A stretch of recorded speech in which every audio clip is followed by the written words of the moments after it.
बाबा साहब, बाबा साहब। सम्मानित मंच, हमारे भरतपुर की आन बान शान आदरणीय महाराज साहब, हम आपके साथ सभी यहाँ पे उपस्थित हुए हैं। कल यह घटना हमारे सामने थी, मैंने एसपी साहब, कलेक्टर साहब सभी से बात की थी, चर्चा भी हुई थी बैठ के। आदरणीय महाराज साहब भी थे, मैं उनके पास में ही थी। जो भी है यहाँ पे, जिसने भी है अपने हमारे बाबा साहब की जो अम्बेडकर की जो मूर्ति है उन्हें तोड़िए, उन अपराधियों का।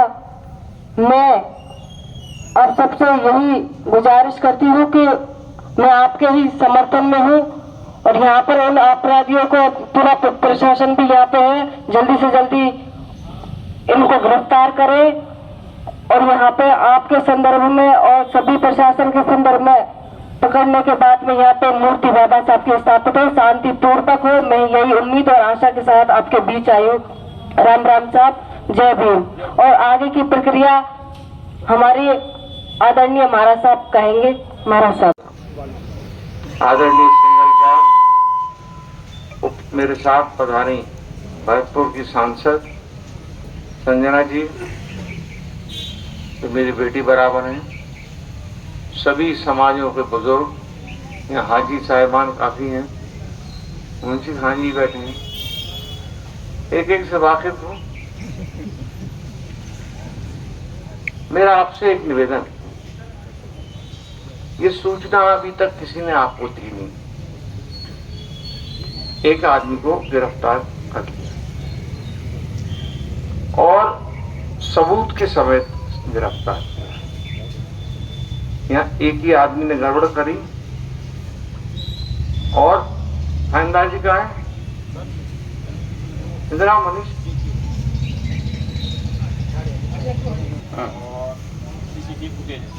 ठीक है, तो आप 5 आदमी, मेरा एक सुझाव है, थाने चले जाएं, सभी समाज में 5-5 आदमी चले जाएं और अपने सामने उससे पूछ लें किया कि नहीं किया, और सीसीटीवी फुटेज देखें। बाबा साहब कोई छोटी हस्ती नहीं थे, भारत रत्न और इस देश के संविधान के निर्माता की मूर्ति को तोड़ना सबसे बड़ा अपराध। किसी भी महान व्यक्ति की मूर्ति को तोड़ना, क्षति पहुंचाना, ये बहुत शर्म की बात है हम सब, चाहे हिंदू हो चाहे मुस्लिम हो। दूसरी बात, जब आप सेटिस्फाई हो जाओ, मैं चाहता हूं कि बाबा साहब की मूर्ति जल्दी से जल्दी, बस मूर्ति तो रखी है, लेकिन इस मूर्ति एसडीएम साहब का है, एसडीएम साहब इस मूर्ति पे चारों तरफ जाली और तारा लगना चाहिए, जिससे दोबारा और कैमरे भी लगाई। ये काम व्यवस्था आप कर दो, कुछ हल्ला नहीं हुआ। मैं सही कह रहा हूँ, गलत कह रहा हूँ? आप बताओ पीछे वाले भाई, और टाइम लगेगा तो वो इसमें फिटिंग भी होगी, सब कुछ होगा। कितना टाइम? 3 दिन बना दो, और अगर नहीं हुआ तो मुझसे बुरा कोई नहीं होगा। और मेरा आप नहीं, ये पूरी जनता जानती है, बच्चे तो नहीं जानते। जब मैं अपनी ठान लेता हूँ तो मुख्यमंत्री हो या प्रधानमंत्री हो, यानी आप पूछो का हुआ, मैं डरपूं तो भगवान से या जनता से। और जनता के लिए 37 साल से काम किया है, निस्वार्थ काम किया है। कोई ये नहीं कह सकता 1 रुपया दिया, और गरीब की मदद करी। और गरीब की आह ये आपके लिए है, आप अभी बच्ची हो तो पहली बार जीत के आई हो। गरीब की आह नहीं सुनोगे ना तो गरीब की हाय बहुत बुरी लगेगी। और मेरा तो जीवन ही गरीबों के बीच में जाता है। मैं बड़े लोगों के, जैसे सिंघल साहब, ये तो कभी बुला लें तो बहुत याद कर लें तो कर लें, ऐसे लोगों के पास जाने का काम मत करो। कल मेरे को तो किसी ने फोन भी नहीं किया, मैंने प्रहलाद को फोन किया। हाँ प्रहलाद, हाँ इनको मैंने फोन किया। मैं क्या हो गया, मैंने कहा, तो उन्होंने बताया पूरा किस्सा। मैं जब ही से संजनी जी को फोन किया, ये आई मेरे पास, हमने कलेक्टर एसपी मैंने कहा रात का टाइम है, आपको पकड़ते हैं। आप लोग जब ये सेटिस्फाई हो जाए एसडीएम साहब, जेल तो जाएगा, ये सेटिस्फाई हो जाए। अब ये कह के नहीं 3 और थे और 4 और थे, तो ना तो ये गवाह ना मैं वहां गवाह, तो ये बात कह रहा हूँ मैं। अगर राजनीतिक रोटी सेकनी इन लोगों ने, वाद नहीं है उनको, और आप भी मत हो। अब कोई चुनाव नहीं, कुछ नहीं, अब बाइक की राजनीतिक रोटी सेक आएंगे बहुत से नेता, फायदा कर जाएंगे। मुझे क्या कर, मैं तो आपके लिए पुराना लगाव है इसलिए आया हूँ। आपने मुझे 3 बार, मेरी पत्नी को 1 बार सांसद बना कर भेजा और कामा से जिता कर भेजा, वो बीजेपी के टिकट पे। इससे बड़ी बात क्या हो सकती है? ना मैं कोई आज तक फर्क जाना, न हिंदू में न मुसलमान में किसी में। तो आप मस्जिद नहीं बनवाई क्या गोलपाड़ा में खड़े रह के, बैठ के बनवाई, बनाओ, देखते हैं कौन रोकता।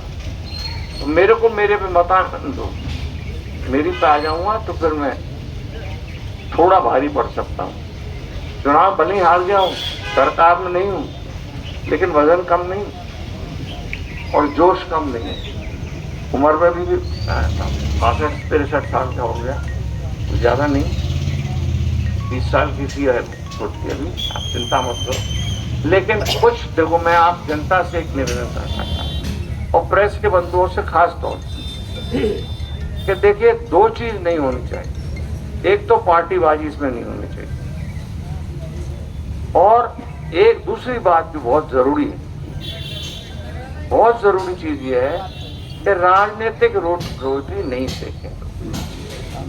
बाबा साहब सबके सम्मानीय थे, रहेंगे, पीढ़ियों तक रहेंगे, जब तक सृष्टि रहेगी रहेंगे, लेकिन उस सम्मान को ठेस मत पहुंचाओ यहाँ सस्ती राजनीति करके। इसलिए मैं आपको अर्ज करने आया था, और आप लोग हो जाओ तो 5 मेरा एक हाथ जोड़ के निवेदन है।